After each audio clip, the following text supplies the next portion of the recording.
Usapan pa rin po natin, of course, ang mainit pa rin pong issue, yung pagkaka-aresto nga no, kay dating Pangulong Rodrigo Duterte at ngayon po ay nasa kustodiya na ng International Criminal Court.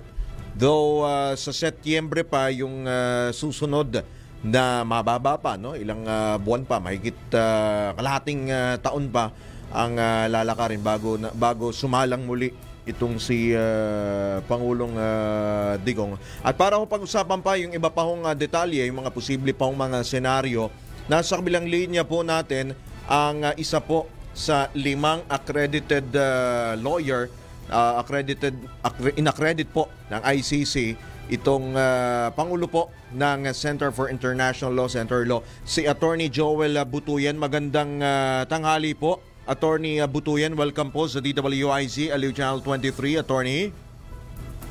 Magandang tanghali po. Opo, at salamat magandang po. tanghali sa lahat ng ating mga kababayan na nakikinig at nanonood. Opo, salamat po sa inyo pong pagpapaunlak ng inyo pong oras sa Attorney Butuyan, at batid namin na kayo ay abala sa pagsagot sa issue, of course, sa iba pang mga kasamahan din ho natin sa industriya, no, sa media, para magbigay ho ng paliwanag at opinion dito nga po sa kinakaharap na kaso, kinakaharap po ng ating pong dating Pangulong Rodrigo Duterte sa International Criminal Court. Attorney Butuyan, 6 na buwan pa ho ang tatakbuhin bago ho yung sa Setyembre. Tama ho ba? Ito ho'y anong proseso ho ito kung tawagin, Attorney, sa Setyembre? Ito po yung confirmation of Confirmation. charges. Alright. So, sa 6 na buwan po na yon, Attorney, ano ho yung mga legal remedy na nakikita ho ninyo na maari pong isagawa ng kampo po ng dating Pangulo? Dalawa pong importante mangyayari sa sa 6 na buwan, no, between now and September 23. Unang-una, yung mga applications and challenges na pwedeng ihahiin ni Mr. Duterte. Pangalawa, yung tinatawag na disclosures. Mm-hmm. Yung applications and challenges, sasama dyan yung application niya for interim release. Mm-hmm. Pangalawa, yung pwede niyang i-challenge yung validity ng issuance saka implementation ng warrant of arrest. Opo. Mm-hmm. Okay. Mm-hmm. Pangatlo, pwede niyang i-challenge yung jurisdiction ng ICC. No? Sasabihin nila, and in fact sinasabi na nila, mm-hmm, na wala nang jurisdiction ng ICC dahil hindi na tayo miyembro. Alright. Attorney, yaman din lamang kayo po ay accredited lawyer po ng ICC. Sa kasaysayan ho ba ninyo sa ICC, meron na ho ba na mga akusado na napagbigyan po ng pinagbigyan ng kanila pong hirit na interim release? Wala pa akong na-encounter na bigyan ng interim release. Oh. So wala pa.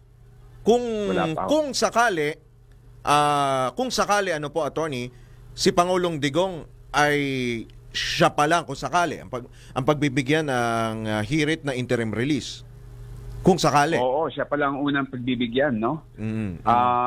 Dahil yung mga kasong ganito talagang wala pa nabibigyan. Opo. No? Merong isang-isa pero hindi yung kasing grabe ng kaso ni former President Duterte. Mm-hmm. Mm-hmm. Alright. Ano ho bang grounds para ho pagbigyan o tanggihan ang hirit po na interim release, Attorney? Kailangan pong ipakita na may extreme and urgent reason. Mm-hmm. No? And then kailangan mo ipakita na walang risk of flight, mm-hmm, na wala ring possibility na ma-intimidate, ma-antagonize yung mga witnesses, mm-hmm, saka yung mga biktima, and matatamper yung mga ebidensya. Alright. So yun po, yun yung mga grounds. Pero sa nakikita nyo, Attorney Butuyan, may tsansa ba, ilang porsyento ba yung tsansa na nakikita nyo na pagbigyan itong hirit po ng kampo po ng dating Pangulo? Naku, wala ho ako nakikitang chance at all, no? Kasi kung ang gagamitin nila yung matanda na siya, halos lahat ng kasama niyo dun sa detention center ngayon, medyo kaedad niya. Oh. Kung sasabihin naman nila na for health reasons, ang gagawin dyan is ipapa-examine sa kanya, ipapagamot siya, and then pag okay na siya, babalik ulit siya sa detention center. Okay. So, how about naman po yung kasalukuyang sitwasyon po? Halimbawa, sa bansa, does it affect doon po sa magiging kumbaga sa kahihinatnan po ng hiling po ng kampo po ng dating Pangulo? Yung mga nangyayari ngayon na yung ginagawa ng mga Duterte supporters, no, na nagbubuli ng mga biktima, pati nga yung mga judges natin, talagang grabe yung online harassment na nangyayari sa kanila, no? So itong mga to, I'm sure it will factor in sa consideration ng mga IC judges on interim release, kasi makikita na powerful talaga yung mga nakapaligid pa rin, mga supporters ni Mr. Duterte. Alright. Talagang may risk of flight and may risk na itatago siya. Okay. Attorney, pakipaliwanag nga po kasi marami ho mga nagtatanong dun sa pagharap niya nung nakaraang Biyernes. 43 ang 43 no na victims out of ilan yun. Though crime against humanity po ang tinutukoy. Paano hong nangyaring ganun? 43 lang ho ba? 43 lang ho ba? Ano ho yan? Initial lang ho ba yun? O lahat na ho ba yun? Alalahanin ho natin na ang demanda is crime against humanity. Opo. Hindi po nililitis dito yung murder incidents. No? Kumbaga yung mga murder incidents are only elements of crime against humanity, no? So kailangan ipruweba yung lahat ng mga pagpatay na nangyari, no? Kasi yung prosecution ng lahat ng mga pagpatay na nangyari dapat dito sa Pilipinas yun, no? Ordinary crimes yung mga yun, no?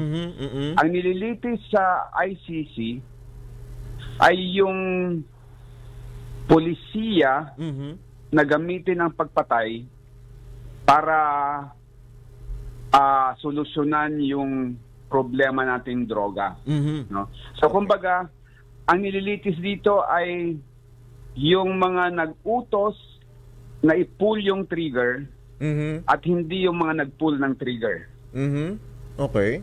So, kumbaga, hindi factor yung numbers lang, ganon, attorney? Sampling lang ho yung gagawin. Hindi mo kailangang pruwebahan na nangyari lahat yung patayan, no? Oo. Kasi ang elementong kailangan mo i-prove lang is widespread. Tama na yung 43, no? And systematic. Ibig sabihin connected lahat yung mga murder na yan, no? And it was a state policy. Talagang parang polisiya ng gobyerno. Alright. Opo. Attorney, mahaba-haba pa ho ba ang lalakarin ng kasong ito at nakadepende ho ba yun sa dami ho ng mga testigo o yung mga maaari pong humarap, yung mga kasapakat ng ating nung isinasakdal po? Gaano ho kaya sa tansya ho ninyo, attorney, minimum or maximum of ilang years kaya ito gugulong? Alam mo, kung titingnan natin yung bagal at tagal ng mga dating kaso sa ICC. Ang period na tinitignan natin is mga as fast as 2 years and then as long as 7 to 8 years, no? Tagal. Pero narinig ko yung panayam kay former ICC Judge Raul Pangalangan. Raul Pangalangan. No, isang Filipino na nag-retire ng dating judge ng ICC. Ang sabi niya, in-expect niya mas mabilis ang trial dito sa kaso ni Mr. Duterte kasi iisang charge lang, no? Ang charge lang is crime against humanity of murder. Yung mga kasong hinawakan niya, dati maraming charges, no? More than 7 charges. So, ini-expect niya na mas mabilis itong trial dito sa kaso ni Mr. Duterte. Opo. Alright. How about, attorney, yung iba pa hong mga isinasangkot, gaya po, eto, batid naman ninyo, nakarating na ho sa inyong kabatiran, Senator Ronald De La Rosa, na dating PNP chief at ganun din si dating PNP chief Oscar Albayalde. Ano ho yung magiging bearing po nito? Ano ho yung magiging bigat o epekto po nito doon po sa paggulong po ng kaso, sa paglilitis po? Binasa ko yung application for a warrant of arrest, no? Sinalang ng ICC prosecutor. And merong entry doon, may description na nakalagay Duterte and his co-perpetrators. Tapos merong siyam na tinanggal na mga pangalan. Siyam? No? Okay. Kasi confidential. No? Kasi ang sistema kasi sa ICC, tigi-isang warrant bawat individual. Tig-isa? No? So pwedeng tinanggal yon.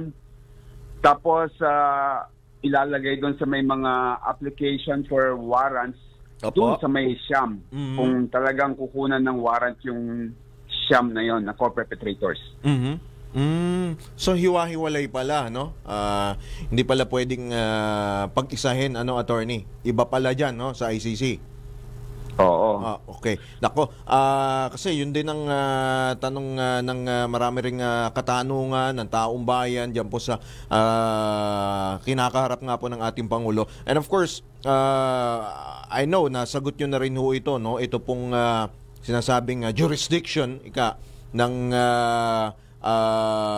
ICC dito sa atin dahil kumalas na ho tayo. Pero ito ba'y kasama doon sa tinatawag na residual obligation? Attorney?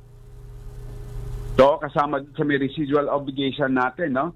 Dahil nung pinirmahan natin yung Rome Statute, yun yung batas ng ICC, we agreed na kahit na mag-withdraw tayo, magkakaroon pa rin ng continuing jurisdiction yung ICC sa lahat ng mga krimen na nangyari sa mga taon na miyembro tayo. It applies to all, attorney? Yes. Alright. So, ano ho ang dito pa pala may marami pang tanong. Doon naman pala sa defense team, attorney, ilan ho bang abogado ang binubuo po nun, attorney? Kung gagawa kasi ng team, meron kang lead counsel. Opo. Ito yung kailangang accredited ng ICC. Tapos meron kang assistant to counsel. Tapos meron ka pang ibang lawyers na hindi kailangang accredited ng ICC. Okay. Ito na yung mga kasama mo na magpo-formulate ng mga questions, magda-draft ng mga pleadings, magre-research, maghihimay dun sa mga witnesses. Opo. So, talagang madami kang kailangang support legal staff. Alright. Last few questions na lang, Attorney Butuyan. So, sa makatwid sa inyong nakikita, malabong maiuwi maibalik dito si dating Pangulong Duterte. Malabo ho, no? Okay. Lalo sa mga ginagawa ng mga Duterte supporters, nakakasira ho sa chances niya of getting an interim release. Oh, all right. Doon naman po, attorney, doon naman sa mga testigo, sa mga biktima, sa mga witness, lahat ba kailangan sila ay pumunta ron or pwede na rin sila mag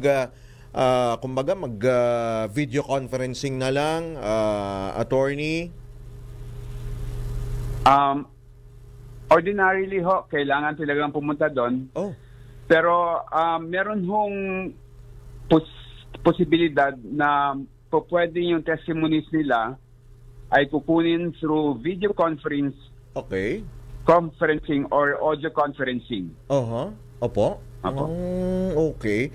So, ang dami kasi ho niyan, attorney, di ho ba? Pag dito sa Pilipinas, kapag maraming mga testigo, ang tagal umusad ng kaso. Pero ganyan sa ganyang karami na mga biktima, mukhang dyan sa ICC, mukhang ano lang pala, 8 years ang minimum of 2 or maximum of 8 years. Attorney, baka meron pa ho kayong gusto pang idagdag o ipaliwanag ho sa publiko, sa atin pong mga kababayan, mapa-pro Duterte man yan o mga pro-government man ho yan, dun ho, sa mga pro at anti Duterte, ano hong maipapayo po ninyo sa kanila? Lalo't doon matagal-tagal pa naman, sa Setyembre pa ang kumbaga itong confirmation, attorney.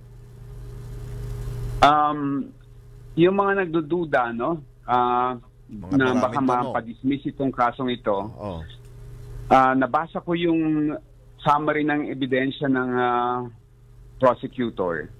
Nakita ko na ang pinakamalaking witness nila, pinaka-importanting witness ng prosecution ay si Pangulong Duterte himself. No? Kasi gagamitin lahat yung mga salita niya nung sinabi niya na naka-video, no? Na minamandohan niya mga pulis na kill. Nagbibigay siya ng reward and promotion. Kinukutsa niya yung mga magulang na patayin yung kanilang mga sariling anak kung involving drugs. At ini-encourage ang publiko na patayin yung mga drug personalities.